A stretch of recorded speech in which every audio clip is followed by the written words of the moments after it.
Welcome back. We're going to be taking a look at the German aviation tree today. There's been a few changes. The first off is the Mig-21 base. It now receives the R60 MKs. Not really that big of a change. It will give it an all-aspect lock missile though, which should be a nice little change for the Mig-21 base. Same for the Mig-23 relay, as well as basically all the Mig-21s and the Mig-23s in game. At least the high tier variants have now got all aspect missiles. You see here the R60M. Germany hasn't got a rank 8 plane yet. It is rumoured to be the Panavia Tornado though. But we'll have to see what it comes maybe in the next dev server update. What we do have though is the Mig-21 Lazar-M. This is a new rank 7 premium. You can let me see it. It is located obviously here in rank 7 along with the F4F and the Mig-23 MF. This also gets the R60 MKs now if you do have this plane, so it should be quite good. So we can see here the Mig-21 Lazar-M. You can only use it to grind out the Mig-23 MLA at the minute, which I don't really see a point in. Well, it's a lot of money just to grind out one vehicle. This point isn't really that good at 10.0. You can only choose between flares or a gun pod, I believe, or something like that. Anyway, if we take a look at the Lazar-M, it's basically just a Mig-21 base. It's pretty much basically just what it is. See here, there's no difference between it. It's just a new guidance system, I believe, in the nose or something like that. The avionics are different, and it's basically just a copy and paste. So what do you expect? It's gauging. It's got a half decent camouflage on it. We do get the R60 MKs though, so gonna have pretty good missiles in it. I've got it in a setup here with the R13Ms as well as the R60s, both of which are IR guided. Sorry.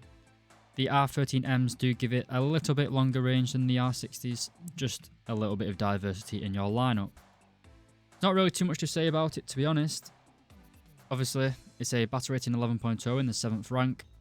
Climb rate of 225 meters per second does make it slightly better somehow compared to the Mig-21 base.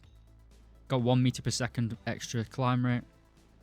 Not really too sure where it gets that meters per second from. The engine power is also pretty good, 7,340 kilograms of thrust. Basically, it is just a copy and paste with a reskin.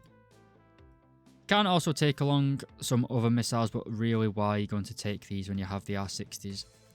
Can take the R13s, as I said though, but the R3Rs and the R3Ss don't even bother with it. We have the S24s as well for ground attack. We've got the 500 Fab 500Ms, as well as Napalm 250s, as well as 100 kilos. We do also have the S5Ks, but these things are incredibly inaccurate. We do have a CCIP for our cannons and rockets, but not for the bombs, which is a bit annoying. So if we take it out into a test flight here, you also get countermeasures, which is quite nice. There's a lot of Russian or Soviet planes which just don't decide to get them anymore.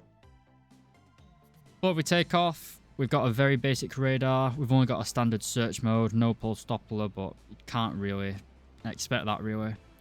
Because we aren't using RWR because we aren't using radar guided missiles, I usually just turn my radar off. So we've got a Mig-15 above us. Don't know where the other guy is, he's very high above us. So I like to put my flaps up before I even take off. Just get a little bit more speed on the runway. There's not really too much to say, to be honest. It's just a Mig-21 base that's been in the game for over a year now. So that's our R13. Might not make it basically a copy of an AIM-9B, I believe. Or an AIM-9 something. So we switch to our R60s. Probably a little bit too long range shot at this range. Well, you would expect it to get an IR tone at that range.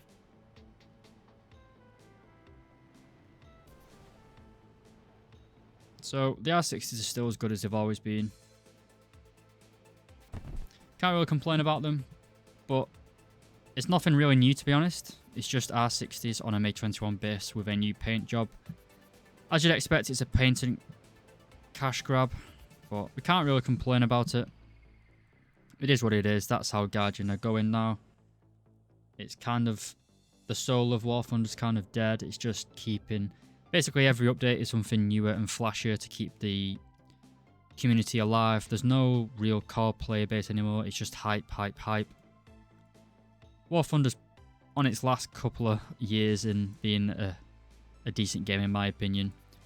But anyway, no, we do not want to do this.